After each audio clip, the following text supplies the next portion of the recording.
Hi everyone, so we're going to finish up Module 5 live lecture for today by talking about graphing linear inequalities. So we've talked about linear equations, which have two variables and an equal sign, but now let's talk about linear inequalities, which have two variables again, but this time they have this inequality sign.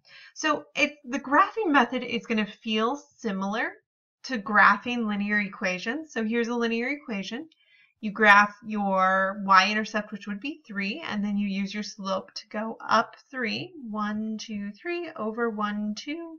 This graph is kind of stretched, so that's why it looks a little funny. But then you can also see over here we have a linear inequality, which is less than, where we've graphed the line, but we've also shaded.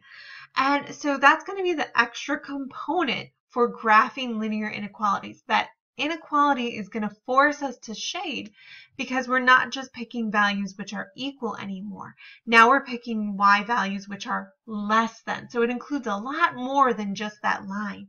In fact, it includes anything less than where the y is less than. So I'll get into more of that in just a second. So this is the basic breakdown. You're going to go ahead and graph the inequality just like you would if it was an equation, right? Graph your y-intercept, use your slope to get another point. Then the next step is to decide if you want to make the line dashed or keep it solid.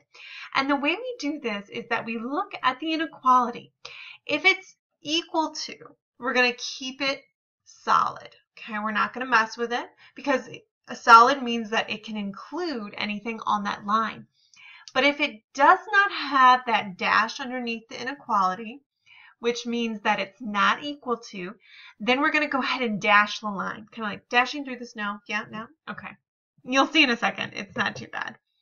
And then the last step, here I give you the point example. I'm going to do it slightly different. I'm going to go off my PowerPoint a little bit, but don't worry, it won't be too bad.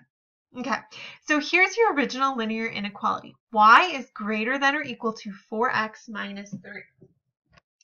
Now, if we look at it in our slope-intercept form, we can see our y-intercept is -3 and our slope is 4. So let's go ahead, and the first step is to just graph the line. Okay, so we want to graph the line to start with. So we start with our b, which is -3. So that's our y-intercept. That's going to be -3. Let me get a more pleasant color here that's not red. Okay, so on my y-axis, I'm going to graph my y-intercept of -3. Then I'm going to go ahead and grab my slope, which is 4, or 4 over 1. I always want to write it as a fraction because the 4 over 1 is going to tell me I'm going to go rise of 4, 1, 2, 3, 4, and then a run of 1. I can go ahead and do that again. 1, 2, 3, 4 over 1. And then we can just go ahead and make that line. Oh my goodness, this is terrible. I don't have a straight edge on my computer right now, so please forgive me. Okay, so we graph the line, right? If that was an equal sign, we'd be done. But it's an inequality, so we're going to have to make one decision next, which is, should it stay solid or should we dash it? So what we do is we go back to our inequality. It is greater than or equal to. Since it's equal to, it has that line underneath there, we're going to keep it solid. Okay, because that line's underneath the inequality, we keep it solid. We don't have to do anything. He's looking great. We don't have to worry about it. Okay. Now the third part is we have to shade. We have to shade either above this line or below it. Okay, see how that line separates it into two regions, everything that's to the left and above and everything to the right and below. So how do we decide? Well, since this is in slope-intercept form, the y is by itself, we can look at that inequality and we're saying y is greater than, or y has to be larger. Well, if you look at the y-axis, where are the numbers larger? Okay, above or below? Well, the numbers are larger above this line, right? The y's are larger as you go up, not as you go down. So what that means is that any point over in this region, let's go ahead and do some great shading. Yay, look at, yay, I'm like in kindergarten again. Okay. Any point on this side is going to be a solution of this inequality. So let's say you wanted to check. Let's say you don't believe me. Of course you believe me. You always believe me, right? Okay, so let's pick a point. Let's pick the point -4, 3. That's in the shaded region, right? So it should work for my inequality. So if I plugged it in, I would be saying 3 is greater than or equal to 4 times -4 minus 3. I'm just picking some random point. You can pick any point in here. So this would be, is 3 greater than or equal to 4 times -4 is -16. -16 minus 3, -18. I'm pretty sure 3 is greater than that, right? 3 is larger than a negative number. So yes, that is correct. So we did shade in the correct region. And you could pick any point over here and it would result in a true statement. So that's pretty awesome. You can also do any point on this line because of that equal to sign. And you should actually get two numbers which are the same. So let's go ahead and practice graphing linear inequalities again. So now we have y is less than -4/3 x plus 1. So again, think of that y equals mx plus b form. So that means my 1 is my y-intercept, -4/3 is my slope, and this time we do have a less than. But we don't need to worry about that right now because step 1 is to graph my line. So my y, I would start with my y-intercept at 1. Let's go ahead and label. There's my x, there's my y, yay! Okay, and we graphed it at the y-intercept of 1. Now we're going to use my slope to get directions. My slope is -4/3. -4 means I'm going to go down 4. 1, 2, 3, 4.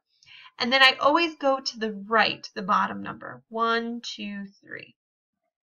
I could do that again, down 1, 2, 3, 4, 1, 2, 3.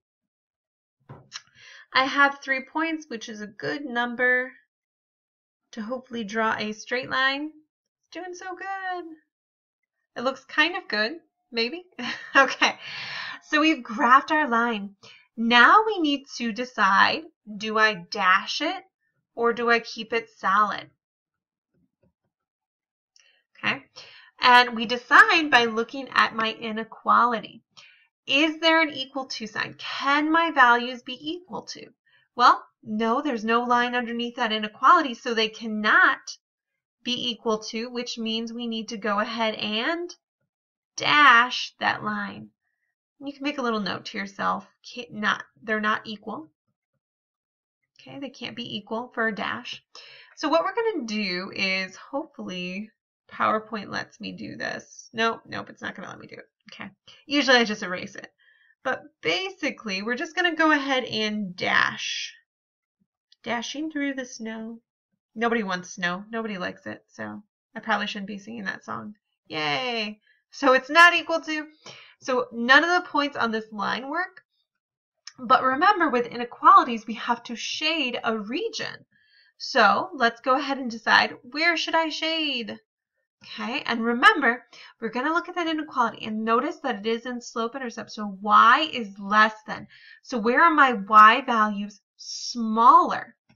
Okay, now remember, y values either go above or below. So where are my y values smaller? Above this line or below it? Well, the y values are smaller as we go down, right? Okay, as we go down. Well, which area is that shaded in? That's going to be shaded over here.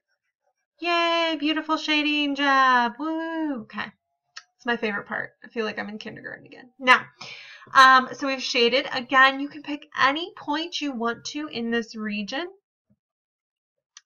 You're like, Alicia, let's choose a point just for fun. Maybe.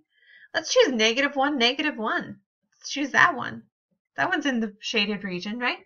So we could say, is -1 less than -4/3 times -1 plus 1? So is, kind of ran out of room here. Sorry about that. Let's use a different color that's easier to see. Is -1 less than Negative 4/3 times -1 is going to give you positive 4/3. 4/3 plus 1, that's add another 3/3. That's going to be, is -1 less than 7/3? You betcha. Negative is always less than a positive, right? So, and that's going to be true for any point in this region. So I think that's, yep, that's all for graphing linear inequalities. Hopefully that feels good. If not, keep practicing, right? It doesn't hurt to go back in and practice some more. There are other videos as well that show it a different way. If you don't feel comfortable with the way I've shown, go ahead and check out some other videos. You know, find the way that works for you. Everybody learns mathematics a little differently, so try to find the way that's best for you. Okay, and I'm here if you ever do have any questions. So good luck this week.